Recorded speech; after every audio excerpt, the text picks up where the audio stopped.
Tere mu kallid internetisõbrad! Täna me oleme tulnud siia Piibe lennuväljale, et teha ülevaadet ühest minu jaoks suhteliselt vastuolulisest autost.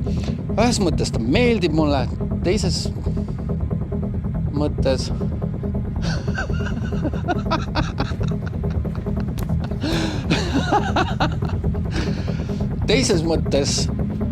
ta ei ole päris minu jaoks. Kui ma selle auto sees istun, siis ta mulle absoluutselt meeldib.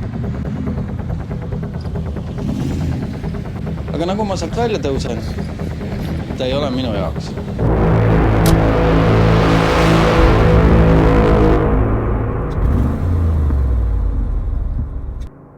Minul tekitab see G nagu selles suhtes vastastikku tundeid, 123 000. See on Arabia Special Edition 179. Brabusil Whitestar tähendab seda, et kere on laiendatud. Antud isendil mootorit aina tehtud ei ole. Brabus teeb neid Whitestare kogu aeg ja vaatasin see, mis mootoriga oli tehtud, oli müügihinnaks 412 000 eurot. Ja me netist vaatasime, et see bodykit, see on 23 000, seal ei ole tulesid, seal ei ole seda kapoti asja, seal ei ole katuse spoilerit. Igatahes seal ei ole väga palju asju, seal ei ole velgi. Võib mingi 100 000 otsa arvestada ilusasti.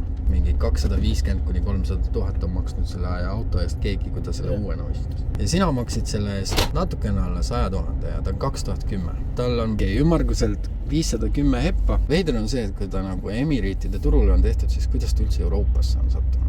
Näiteks, mis on vastuoluline? Nahksisust me üldse ei räägi. Nahksisu on väga hästi tehtud. Nagu tõsine kvaliteet. Starlightid on nagu nad on, eks ju. Et nahksisu, kõik need mustrid, kõik need asjad. Eriti kui see perforeeritud nahk siin. Mis on aga kummaline? Ma räägin nendest vastuoludest. Vastuolu on see. G-klassil ei olnud tollel ajal topsihoidjat.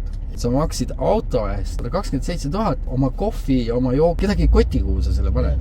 Ja see auto õõtsub. Väga räigelt õõtsub. Ja kui rääkida nüüd sellest Brabusi enda nagu tuuningus, siis just need vendiavad, mis väljaspool on, nad näevad tohutult efektiivselt välja, see väike mühk kapoti peal. Need on kõik fake. Need on nagu läheksid, kõnniksid praegult automaailmasse, seal müüakse ka neid igasugused fake asju ja kleebid külgena. Tal ei ole nagu funktsionaalsust. Et kui tulla nagu tehnilise poole peale, siis kõik on tegelikult AMG kätetöö, näiteks see viltune mootor. Läände pärast. Ja see auto on täpselt siukene, kui ma praegult siin roolis istun, ta mulle hullult meeldib. Ta on vaikne, ta on rahulik. Selle autoga reaalselt, kui sul on vaja rida vahetada, sa ei pea vaatama peeglisse. Inimestel kuidagi kuskil tagakuklas, mis käib mingisugune naks, ta tahab tulla, ma pean ta nüüd laskma.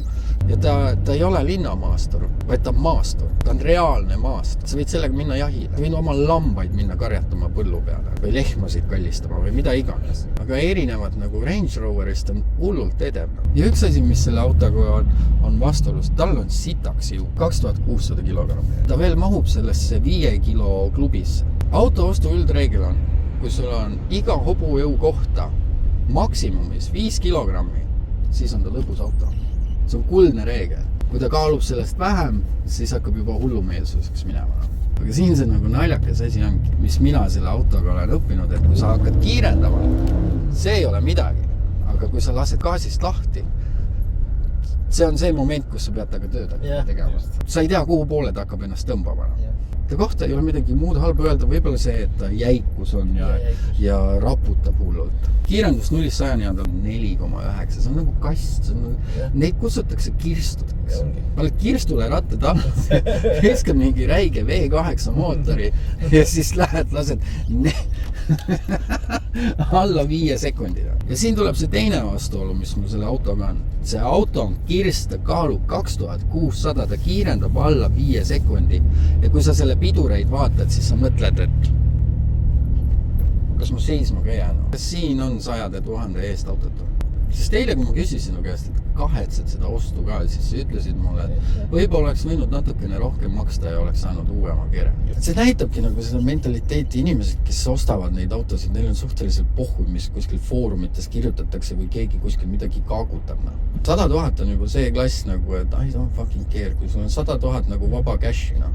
Liisingusse ju sa seda ei pane või paned või ei pane ju. Heal juhul võtad mingi väike laenu või mingi nipet-näpet asjade tegemiseks, et sul jäi natukene puudu või midagi taolist.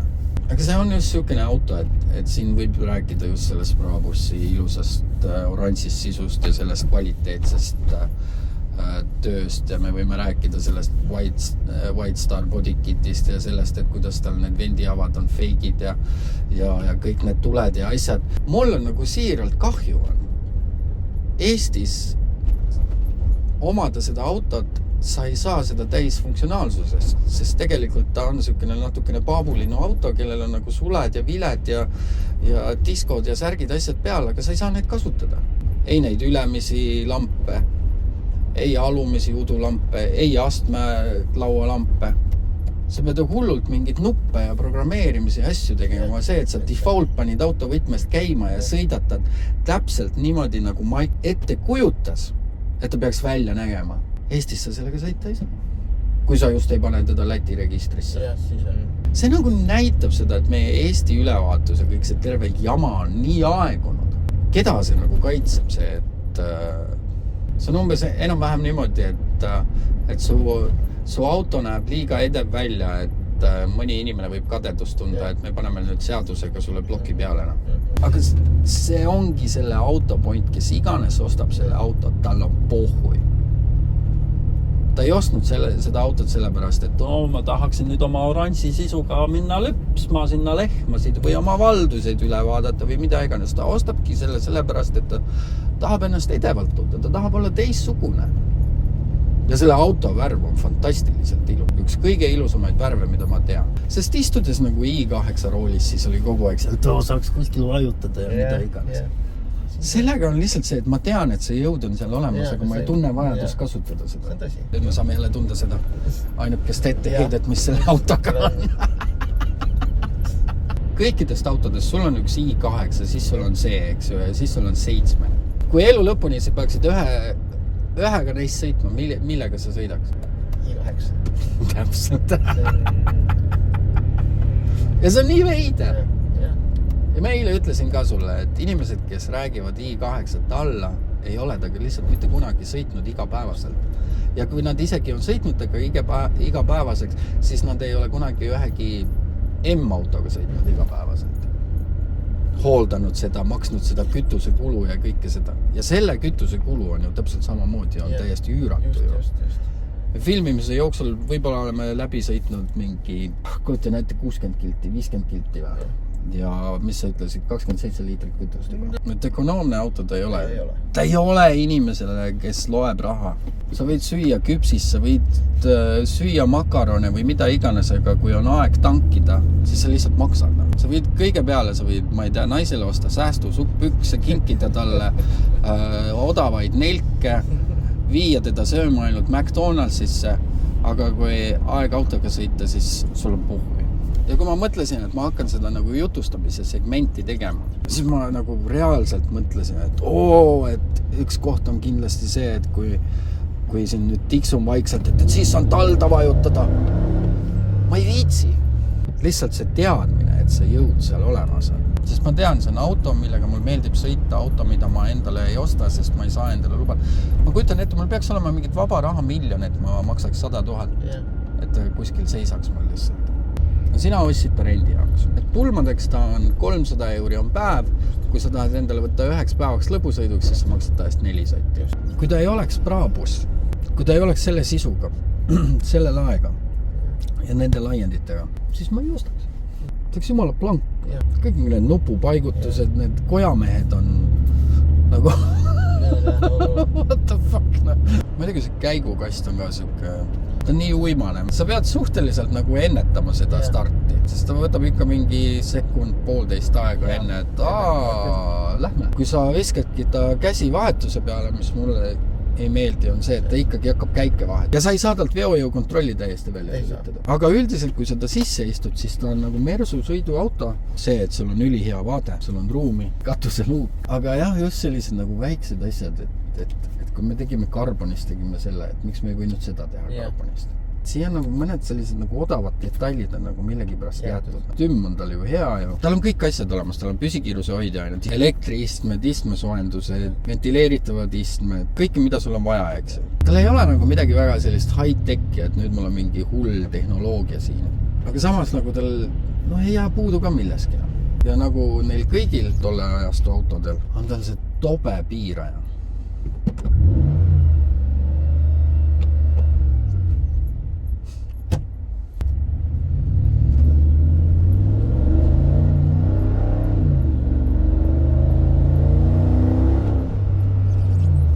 samas nagu see ei ole üldse oluline, et tal see gaasilääg on ja tal on käiguvahetuslääg ja kui mul oleks oma talu ja mul tõesti oleks see raha olemas, siis ma ostaks.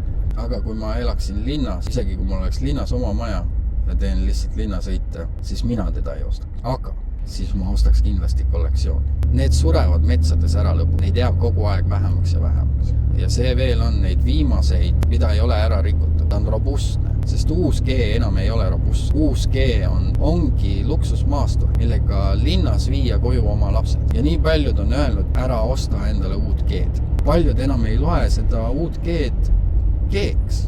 Pagassis on ruumi tohu ja Mersude V8, ta on eriline. Vahet ei ole, on ta E-klassi peal, on ta C-klassi peal, on ta S-klassi peal, tal on väga spetsiifiline hääl.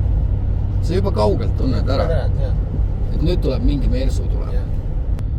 Vahet ei ole, mis ma sellest autost räägin ja vahet ei ole, mis ma sellest mõtlen, selle auto hiil, kus on nende 3 nupu taga. Paljudele inimestele meeldib see uks. Ära tuntav hääl, mida ühelgi teisel autol ei ole. Mulle alati on meeldinud maasturite puhul, et sa istud kõrgel, sul on üli hea väljavaate ja siin on sul absoluutselt nii palju klaasi on. See 180 kraadi, mis sina pead välja vaatama, pilar on üliväike. Ta välimus on üliäge, et näiteks see rendi business, mis sul on, eks ju, tegelikult see on nagu väga lahe, eks ju. Kellelgi on vaja teha muusikavideo. Tahad olla gangsta, tahad viia kellegi kohtingule. Üliefektiivne auto, sa ei pea teesklema, et see on sinu auto. Sa võid öeldagi, et võtsin kohtingu jaoks spetsiaalselt sinu jaoks rendist auto. Lähme teeme sõiduelamust. See sõiduelamus siin on ja sa saad minna kuhugi vaateplatvormile või kuhugi metsa, eks ju, sa ei pea väga mõtlema selle peale, et jääd kinni või ei jää kinni. Poosetada mingile allhankijale. Trendiks ta on tegelikult ju sobilik. Pulmaautoks. Välimuselt nii seest kui väljast on niivõrd esteetiline, et kui sa teedki oma sündmuste ja ürituste pilte ja oma videosid või mida iganes, ta näeb hea välja.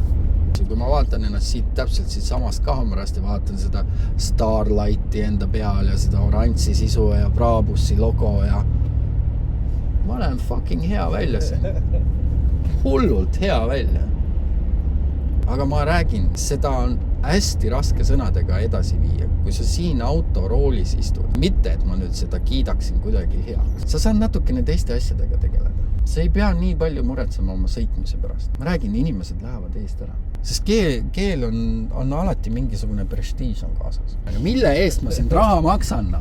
See on sõjaväe mingi villis, millel on pandud, no ei ole ju mingi over the top nahkistmed ju tegelikult. Ei ole ju midagi nagu over the top, eks ju, mis oleks siuke, et ma tean, mille eest ma maksan. Sa maksad just selle eest, et ta on ta on lihtne, ta on robustne.